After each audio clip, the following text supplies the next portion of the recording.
Give me a minute and I'll give you an update on the ruble. Now, I checked it yesterday and it was at 97.20, and when I checked it later in the day, it had fallen to it had risen rather to 96.96. And so I thought, oh, it looks like it's holding steady around 97. Nothing there, right? Then this morning I checked it, 97.83. I checked it again just before recording this, 97.85. The ruble is sliding ever so slowly back toward that magic number of 100 rubles to the dollar. It's losing value consistently. It was holding steady there for a while at around 94, 96. Then it was holding steady at around 95, 97. Now it's ticked up to consistently 96.5 to 97 and now 8.5. This is the highest I've seen it in the last couple weeks. And it is important to bear in mind the artificial controls that have been put into place to prop it up. That includes an interest rate hike to 13%. 13%. That's right, 13% currently is the core interest rate in Russia from the central bank. And that was three interest rate hikes in the last 3 months for a total of 550 basis points. Huge, huge. And the knock-on effect of that is to slow the economy down, to make it more expensive and harder for people to get money.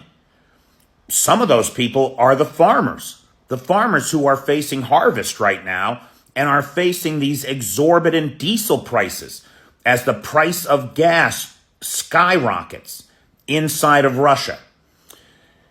And there's a lot of reasons why that's happening. One of the reasons is because since they lost Europe as their biggest buyer, we've seen 22 of the 44 refineries inside Russia shut down.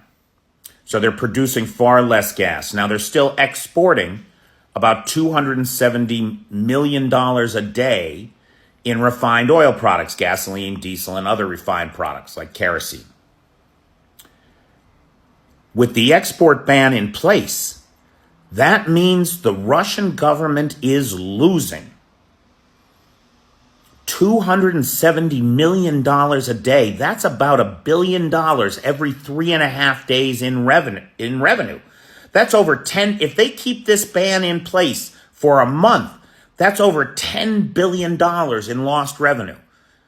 It can't go on. This cannot go on. It can go on for a while because God knows Russia has the deepest reserves of oil that there are on the planet, or one of the deepest reserves. But the ruble problem is going to persist.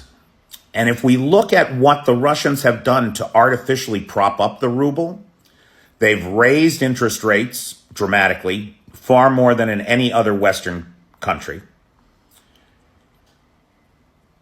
which you wouldn't think they'd have to do if their rate of inflation was what they said it is. But I don't think it is.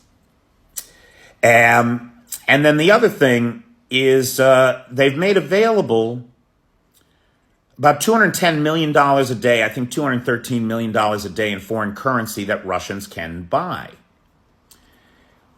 while screwing the people that invested in euro bonds. So if I bought euro bonds inside Russia last year and expected to be paid in British pounds or euros or US dollars, the central bank didn't pay me in those currencies. They paid me in rubles. Well, I didn't want rubles in the first place. So now I've got to go to the currency exchange and I've got to get the currency I wanted. The only problem is I've been paid in rubles, which are worth half of what they were when I bought the euro bonds a year ago. So I'm screwed, right? But I still want my foreign currency because it's more stable. So what the Russians did was they made available $213 million a day, roughly, in foreign currency so that people could buy that foreign currency inside the country. Now, when they did that, I thought to myself, that doesn't make any sense. All you're going to do is increase demand for foreign currency and decrease the value of the ruble. And it appears to me that that's exactly what is happening. Exactly what is happening.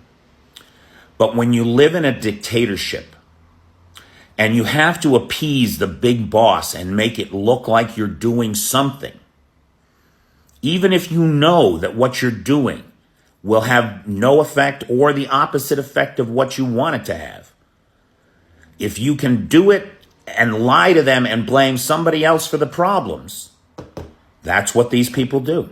That's what life in a dictatorship is. In a world where facts don't matter, everything gets destroyed. Facts matter, guys. And the folks in Russia are finding out that they got to face facts. They are not an imperial power. They are not better than the rest of us. They don't have some right to invade and abuse their neighbors and take what's theirs as if it was Russia's. We cannot abandon the Ukrainians. We cannot abandon our own principles. We gotta face this challenge head on. And the good news is the Ukrainians are doing all the hard work for us. All we gotta do is continue to support the Ukrainians. Russia will eat itself.